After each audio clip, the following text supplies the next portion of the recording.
గతంలో శాసనసభలో సభానాయకుడికి ఎంత ప్రాధాన్యత ఉండేదో ప్రతిపక్ష నాయకుడికి కూడా అంతే అవకాశం ఉండేదని గుర్తు చేశారు సీఎం రేవంత్ రెడ్డి.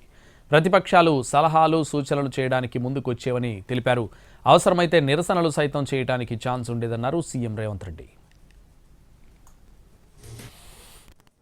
శాసనసభలో ప్రతిపక్షము పాలకపక్షము ట్రెజరీ బెంచెస్ అపోజిషన్ బెంచెస్ గతంలో ట్రెజరీ బెంచెస్ వైపు నుంచి ఎప్పుడు ముఖ్యమంత్రి గారు మాట్లాడాలనుకున్న స్పీకర్ గారు మైక్ ఇచ్చేవాళ్ళు.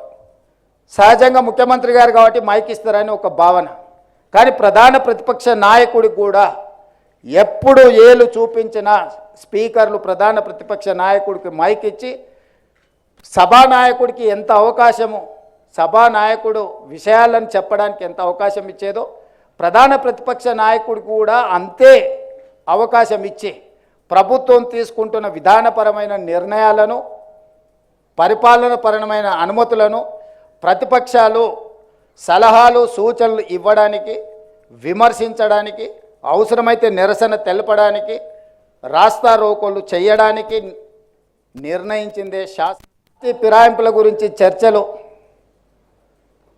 సిద్ధాంతపరమైన భావజాలం.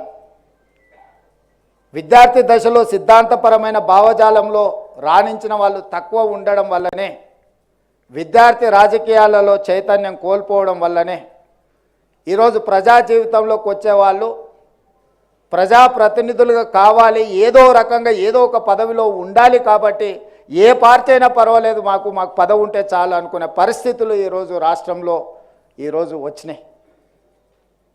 దీనికి కారణం విద్యార్థి రాజకీయాలు సిద్ధాంతపరమైన విధానాలు లోపించడమే దీనికి కారణం. విద్యార్థి రాజకీయాలలో సిద్ధాంతపరంగా రాణించిన వాళ్ళు ఉంటే, అధికారం వచ్చినా రాకపోయినా నమ్మిన సిద్ధాంతం కోసం దశాబ్దాల కాలం పాటు ఆ సిద్ధాంతం కోసం పనిచేసిన వాళ్ళు, జీవితాలను త్యాగం చేసిన వాళ్ళు ఎంతోమంది కనిపిస్తారు. అలాంటి విద్యార్థి రాజకీయాలు మళ్ళీ తెలంగాణ రాష్ట్రంలో పునరుద్ధరించవలసిన బాధ్యత మన అందరి మీద ఉన్నది. ముఖ్యంగా వేదిక మీద ఉన్న పెద్దలందరూ తెలంగాణలో యూనివర్సిటీలకు పూర్వ వైభవాన్ని తీసుకొచ్చేందుకు ప్రయత్నిస్తున్నామన్నారు సీఎం. ఇందులో భాగంగానే యూనివర్సిటీలకు క్రియాశీలక వైస్ ఛాన్సలర్లను నియమించామన్నారు. విద్యార్థి పోరాటాల వల్లే తెలంగాణ వచ్చిందన్న విషయాన్ని గుర్తుపెట్టుకోవాలన్నారు. యూనివర్సిటీల యొక్క స్థితిగతులను, పరిస్థితులను అంచనా వేసి క్రియాశీలకంగా ఉండే వైస్ ఛాన్సలర్ నియమించి ఈరోజు ఆ వైస్ ఛాన్సలర్స్కి అందరికీ నేను ఆదేశాలు ఇచ్చిన. అధ్యాపక సిబ్బందితో పాటు టీచింగ్, నాన్ టీచింగ్ స్టాఫ్ని అందరినీ నియమించండి. యూనివర్సిటీలకు అవసరమైన నిధులను, అవసరమైన ఫ్యాకల్టీలను ఏమి కావాలన్న తెలంగాణ రాష్ట్ర ప్రభుత్వం మీకు అందుబాటులోకి తీసుకొస్తుంది. తిరిగి పూర్వ వైభవం ఈ యూనివర్సిటీలకు తీసుకురావాలి. ఒకనాడు సమాజంలో ఏదైనా సమస్య ఉంటే, ప్రజలు ఎదుర్కొంటున్న సమస్యల పట్ల చైతన్యంతో విద్యార్థి పోరాటాలు చేపట్టడం వల్లనే మన ప్రాంతానికి ఒక చైతన్యము. తెలంగాణ రాష్ట్రం ఈరోజు ఏర్పడ్డదంటే ఆనాడు రాజకీయ పార్టీల కంటే కూడా ఉస్మానియా కాకతీయ యూనివర్సిటీల విద్యార్థులు ముందు భాగాన నిలబడి పోరాటం చేసిండ్రు. కాబట్టి ఆ యూనివర్సిటీలు, విద్యార్థి సంఘాలు ప్రజల యొక్క సమస్యల పట్ల, ప్రజలు ఎదుర్కొంటున్న ఇబ్బందుల పట్ల పోరాటాలు చేయడం వల్లనే చాలా సమస్యలకు ఉమ్మడి ఆంధ్రప్రదేశ్ శాసనసభలో బీజేపీ ప్రాతినిధ్యం తక్కువగా ఉండేదన్నారు సీఎం రేవంత్ రెడ్డి. అయినప్పటికీ పార్టీ విధానాలను నిర్భయంగా వెల్లడించేవారని గుర్తు చేశారు. ప్రభుత్వానికి, ప్రతిపక్షానికి ప్రతిష్టంభన ఏర్పడినప్పుడు సమన్వయం చేయడంలో కీలక పాత్ర పోషించారని తెలిపారు సీఎం రేవంత్ రెడ్డి.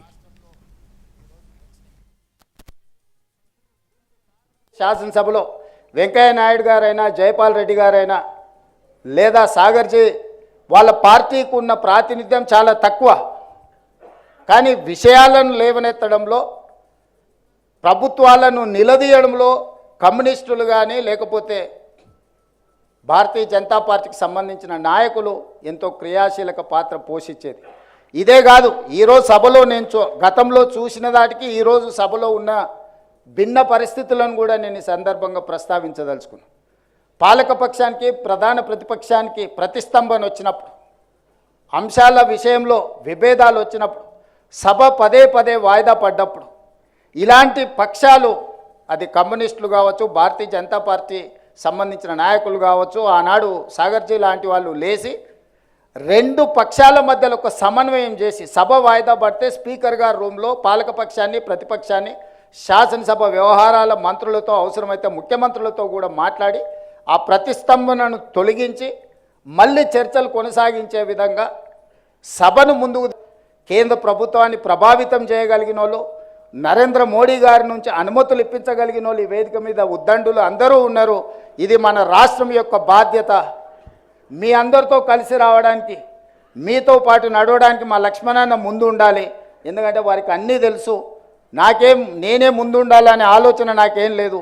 ఎవరైనా దీన్ని ముందుకు తీసుకెళ్తే ప్రధానమంత్రి గారిని కలిసి మన రాష్ట్రానికి కావాల్సినవి మనం తెచ్చుకుందాము.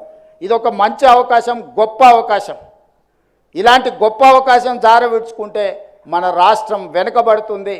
మోడీ గారు డ్రీమ్ అయిన 5 ట్రిలియన్ ఎకానమీలో తెలంగాణ రాష్ట్రం 1 ట్రిలియన్ ఎకానమీని కాంట్రిబ్యూట్ చేయాలన్న ఆలోచన తెలంగాణ